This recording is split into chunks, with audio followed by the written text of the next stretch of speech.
Hi everyone, welcome to Adventures with Raven and Rowley. I'm Raven, this is Rowley. Today I'm going to talk about gun possession and control. And I'm going to talk about racism in Switzerland and compare it all to what's going on in America. Well, let me tell you, before all of that, almost 6 months ago, I moved from living as a nomad life in the desert to Switzerland. This channel is now about my discoveries from the other side of the world. The playlists for RV living and nomad living are in the show notes below. If you're curious, join us on this journey and continue to watch. Okay?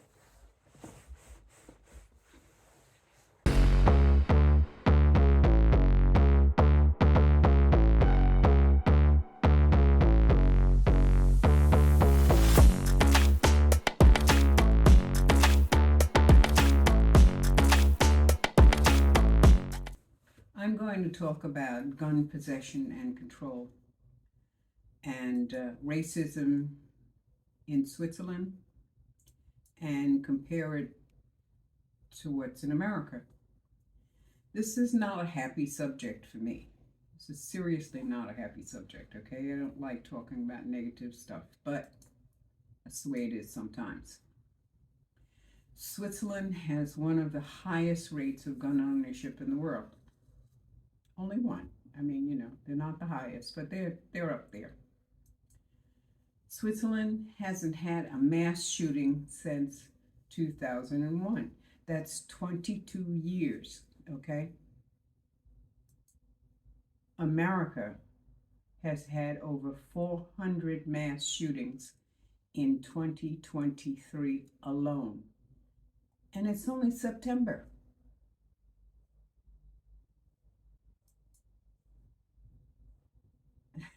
I don't get it. So anyway, so what's the big difference? For instance, in America, there are 120 guns for every 100 people. You probably say, oh, that's it. You know, there's too many guns. Well, let's go on a little bit here, okay? In Switzerland, there are 27 guns for every 100 people. Okay. Now, there's a big difference. The difference is, in America, those 120 guns are owned by 3% of the people. In Switzerland, those 27 guns are owned by 27 people. Okay? There's a chance in Switzerland, if you shoot at somebody, you're going to get shot back. Okay? So you seriously have to watch who you threaten. Of course, threatening people is illegal. You know, shooting somebody is not really cool, all that kind of good stuff. But you know, Switzerland has a history, a really long history of military service. Because they've been neutral, they've had to maintain their military service in order to stay neutral, in order to not be invaded, you know, all of that kind of good stuff. All Swiss men are required to serve in the military, and they all have to learn how to use and handle firearms safely. Now, you know, they get mental health checks, they get physical checks, they get all of that stuff, you know. So they only the right people get a gun, okay? This means that the average Swiss citizen is much more familiar with guns. That means at least half of them, the men in particular, since all men are required to serve in the military. Women can volunteer, but men are required to join. All of them know how to use a gun. The average American doesn't have a clue. So even if they were in danger, a gun was sitting in front of them, they would not know how to use it. The Swiss would. You got to watch your back. Switzerland also has some really strict gun laws. For example, you need a license to buy a gun. The government keeps close track of who has guns and what type of guns they have. And you can't have things like, you know, the repeat shooters and all that kind of stuff. You know, the AK-47s and whatever they are. I don't know. I don't keep up on guns. And the government ensures that the guns are stored safely at all times, okay? And like I said, there are limits on what type of gun you have. There's also limits on what type of bullets you can legally own in Switzerland. I mean, you can't go out and buy armor-piercing bullets, you know, like you can in America, mail order, you know. It's absolutely easy for anyone to buy a gun in America. There's no national database. There isn't any kind of mental health requirement check. And the laws are different from state to state to state. Okay? So anybody can get a gun. I don't think that in America we should outlaw guns altogether. I think that more people should own guns and know how to use them, you know? The chance of being shot back are greater if people own them. If a lot of people owned them, I think they would be the greatest deterrent to crime, because you're going to commit some problem, you're going to get back what you gave, you know? I've owned guns. I've owned one gun. And only once it was really needed for self-defense. I lived in the mountains of New York State on 5 acres of land. Neighbors were far and few between. And a hunter came up the back hill towards my home out of the woods. I was on high ground, the woods were low down. I stopped him and told him, hey, you know, him and his covered from head to foot in orange, you know. I stopped him and told him he couldn't hunt. You can't hunt on my land, you know. He said, this guy told me that a neighbor gave him permission to hunt on my land. I remind him that this is my land and not my neighbor's land, okay? Anyway, things started getting heated, you know. He was actually arguing with me. Anyway, so he raises his gun, right? He's pointing at me. And then I notice his eyes get like, you know, he's like, ah. What was happening was that my daughter had come up next to me. She was about 8 years old, and she was holding the shotgun pointed dead at him. It was a total end of the conversation. He put his gun down, walked away, got off my land, walked up to the road and walked to wherever he was going. He did not go back the way he came, you know. But the thing is, too, that about a week earlier to him coming up there and my daughter pointing her gun at him, about 6 weeks earlier, a 6-year-old boy had shot and killed a man who was raping his mother. He got the gun out, knew how to take care of it, knew how to load it, everything else, just like my daughter did. She knew how to clean it. She knew how to use it. She had done target practice. And he killed him. I guess the word had gotten around, so this one decided he wasn't going to experience that experience, you know? My experience, to repeat that word, is that it kind of puts a damper on crime if everyone has a gun and knows how to use it, you know? Which is probably why crime is so low in Switzerland, okay? At least violent crime is low, you know? So anyway, so let's move on to racism. People in America ask me about racism all the time. It's just, you know, normal conversation, you know. I've mostly lived where I've wanted to, and that means that there aren't very many Black people around, you know. As difficult as it was, I wanted the best schools, and as much exposure to the world as I could get for my kids. Okay? I wasn't going to get that. It wasn't going to happen living in a ghetto, you know?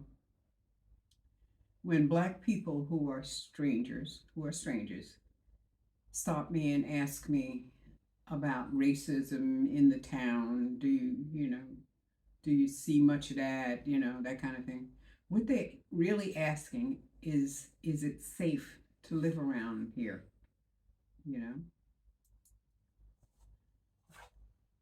I feel that when white people who are strangers, not friends, ask me, it's a matter of microaggression. I feel they're saying, so you feel safe here, huh?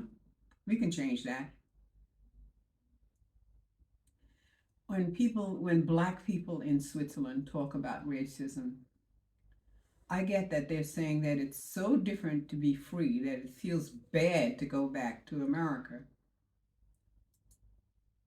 And I'm looking at that, and I can say I agree. I don't look forward to going back to America.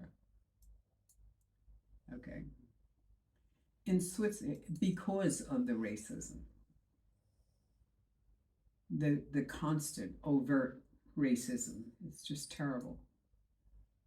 In Switzerland, there is a long history of foreign workers coming to work in this country, to work on the infrastructure. That, of course, doesn't mean that there isn't racism in Switzerland, okay?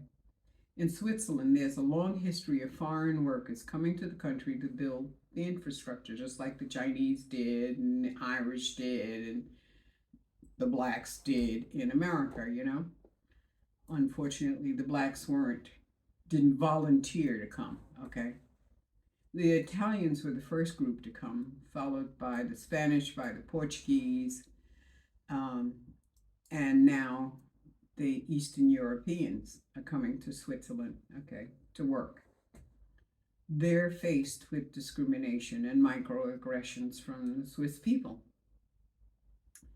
This seems to be the case in all cultures, great and small. There's always a dislike or hate of the others, those people. For example, I was told that years ago the Italians were made fun of because they were poor and they had a different culture. Of course they had a different culture. They were a different culture. They would cook spicy foods and hang out in groups, and the Swiss people found this strange, they go for that. Now they're integrated into the Swiss culture. The southern part of Switzerland speaks Italian, and it's one of the 4 official languages of Switzerland. At least they integrated, In recent years, there's been a growing number of black people immigrating to Switzerland. But it's still difficult to immigrate to Switzerland for anybody. So, As a result, most black people in Switzerland are wealthy. Movie and music stars, government officials, diplomats, royalty. This created a perception that all black people are wealthy, which has led to microaggressions against black people, too. So, to know what a microaggression is, for example, a black child is told to keep their hands out in the front so they don't look like they're going to steal anything when they go into a store. I taught my kids that rule. My kids are in their 60s, 50s, late 40s. I taught my kids that rule, especially my son. Since the chances of a black man living past the death of his parents is not really very good. It doesn't happen that much. Most of them are killed off or some such. Just terrible. There's a lot of violence against black men. So I told him to keep his hands out in front because more often than not, he will be met with racist assumption that all black people are thieves. I'm sure you've heard that sentence about a whole lot of different kinds of races. I decided to talk about racism today because I recently, here in Switzerland, experienced a microaggression. Now, mind you, I've been here almost 6 months, 5.5 months, something like that, almost 6 months. And this is the first time this has happened. Up to this point, I have been received with open arms by absolutely everyone, to the point that this particular incident was shocking, okay? I was seriously surprised, to tell you the truth. And then I got angry, okay? So let me tell you what happened. I went into a store. As soon as I entered, the owner stood up. She wanted to know if she could help us, you know. This is all very normal. I mean, I don't see any problem with that, except that she kept asking. She constantly asked. She didn't follow us around. I've had that happen in America, where they just, right, you know, you turn around and you walk into them, you know, making sure that you're not stuffing something down into your pockets or something. I don't know.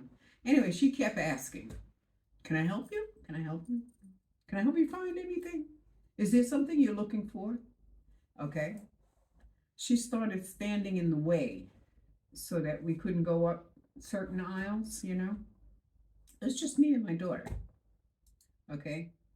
She basically was trying to protect her most valuable items. We couldn't even go over into that area to look at them to see what her valuable items were. You know?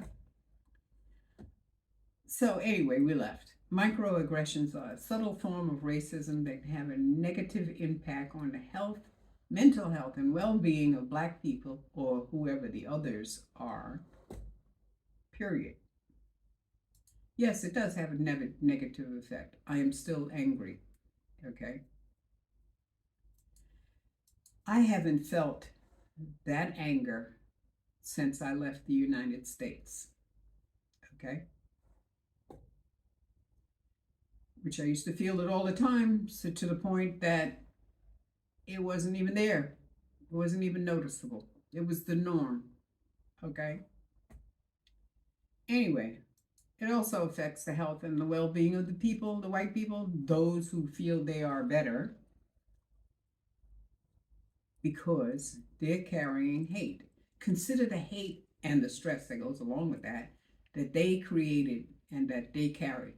Consider what beautiful stuff, what knowledge, what ability, what everything they are lost by being blocked off. I personally am not sorry for them. But no,